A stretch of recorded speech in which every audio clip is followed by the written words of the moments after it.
Hey guys, it's been a little bit since I've talked to a camera because I've been adjusting to life in Austria. Yeah. Welcome to my new setting. This is brought to you by Student Dorm in Austria. I told you all that I didn't know how much time I was gonna have to read being here just because there's a lot of stuff going on all the time because it's, being abroad and stuff, but I have discovered and sort of had it in the back of my mind that train rides are really helpful for reading schedules.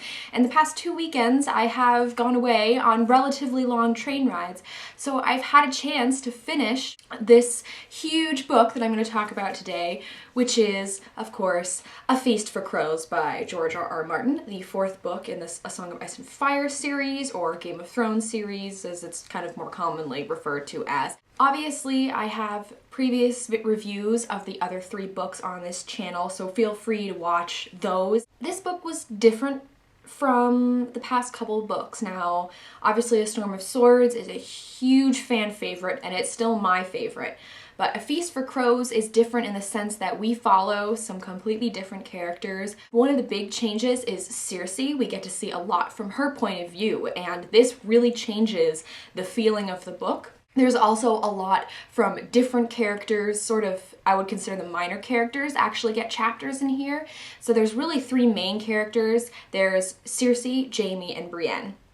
And they're all interesting to read about. I liked reading from their points of view. I didn't find any of them really boring at any particular time. They're all interesting characters. Circe is crazy.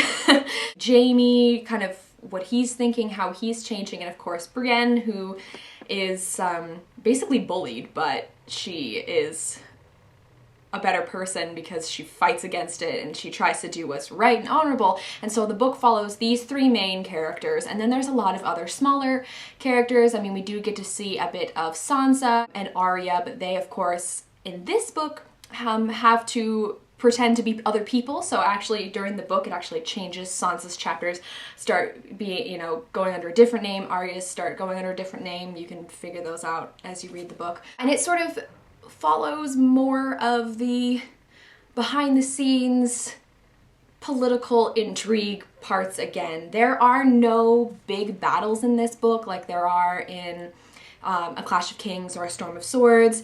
It's a little bit more like Game of Thrones, where it's characters pitted against characters and certain people do die, but there's no like grand moment of epic battle. There is definitely a climax in this book, but it very slowly builds and builds and builds. You know something's going to happen, you just don't know how it's going to play out. We follow Samwell Tarly. He is sort of not really a minor character, sort of in the middle, and we hear about Jon Snow, but we never hear from his point of view.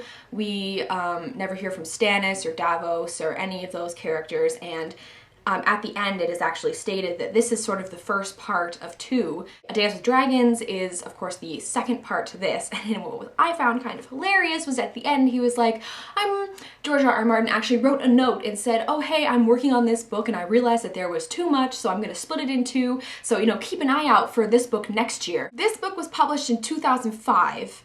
And A Dance with Dragons came out in like 2011, I believe. So even though he was like, oh yeah, keep your eye out for it, 6 years later, the sequel to this book finally came out. So I can understand now why people who were fans of the books before the TV show got big were really frustrated with him because he promised them a book a lot sooner than they actually ended up getting it. There were a couple points where I was a little bored, especially with some of the minor characters, but anytime I was reading about Circe, Jaime, Brienne, Sansa, Arya, Sam, I always felt interested in what was going on. And with the other characters, I was just sort of, okay. Favorite character in this book? Because usually Arya is my favorite character, but she only had maybe 3 chapters. I think either Brienne or Circe. Circe is just batshit crazy. I mean, she's trying to play the game, but she can't quite do it.